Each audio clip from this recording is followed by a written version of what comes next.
Mahigit 8 bilyon. Sa dinami-dami ng tao sa mundo, paano mo hahanapin ang para sa'yo?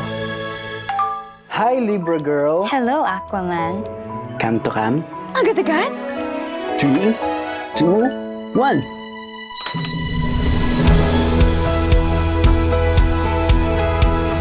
Uy! Ganda mo. Thank you. Cute ka rin naman. A story across space and time. Luma na yung kalendaryo mo, 2009 pa yan, oh. Ano to, prank? 2009 nga. 2024! Bangag ka ba? 2024 na dyan. Baka kaya nangyayari sa atin to for us to correct something in our past. This generation's next love team. Seth Fedalin and Francine Diaz will changing the past give you the future you want. Hindi ko na nakilala ang mga magulang ko. Inampun lang ako. Bata pa lang ako, naghiwalay na sila mama at papa. Minsan lang tayo mabuhay, Lex. Masama bang maghangad ng normal na pamilya? Pwede pa kaming mabuo ulit at ikaw lang makakagawa nun. One time lang ha.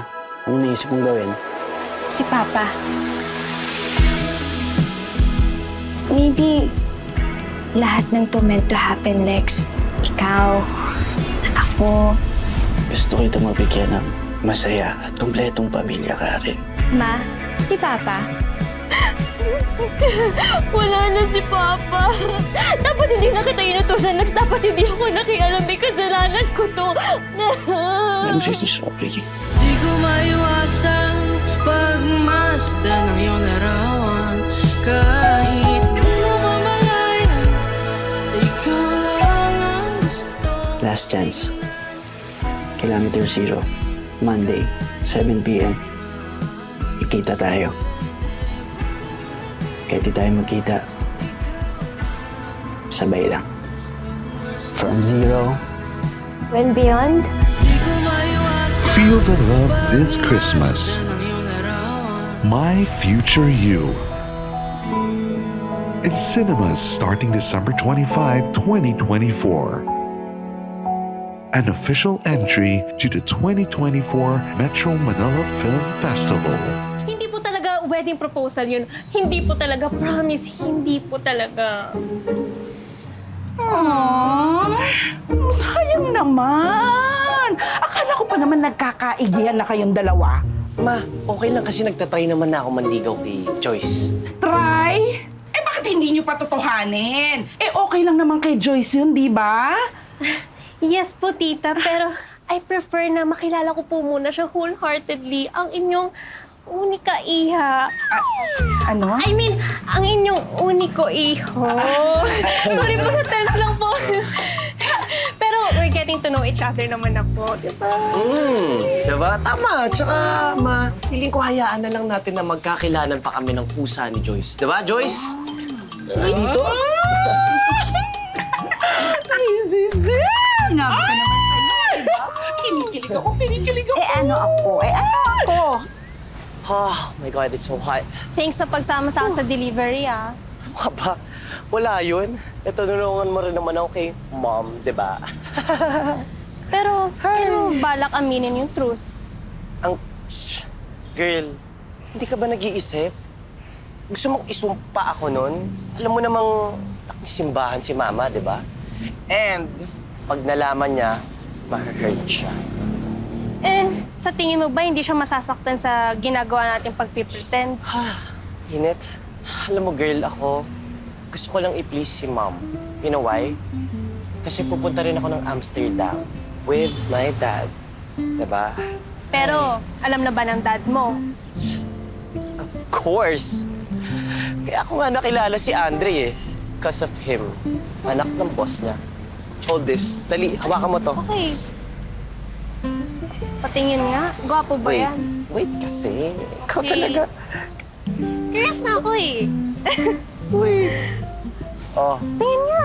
In fairness, gwapo din. tsaka Dutch yan. And he's my fiancé. Arte naman. Pero, kailan mo nga sasabihin? Ay, nako, girl. Ano pag sabihin ko? Alin? Pagkatao ko? Ano? Yung about sa identity mo.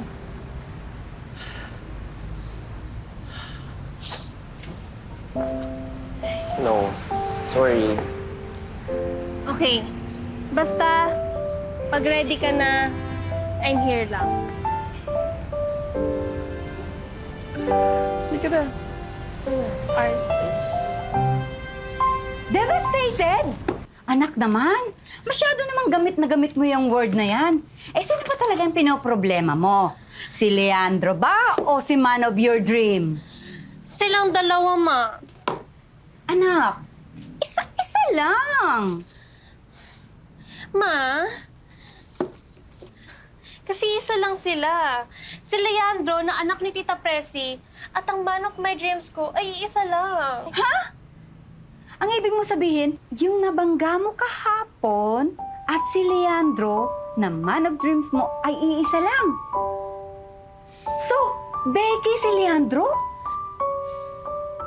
Anak, ba't ngayon mo lang sinabi sa akin? Eh kasi I care for Leandro eh. Saka close kayo ni Tita Presi kaya iniisip namin magkakampi kayo. Anak, wala akong kakampihan. Dahil kung yung totoo ang magpapalaya kay Leandro na man of your dreams, doon ako, anak.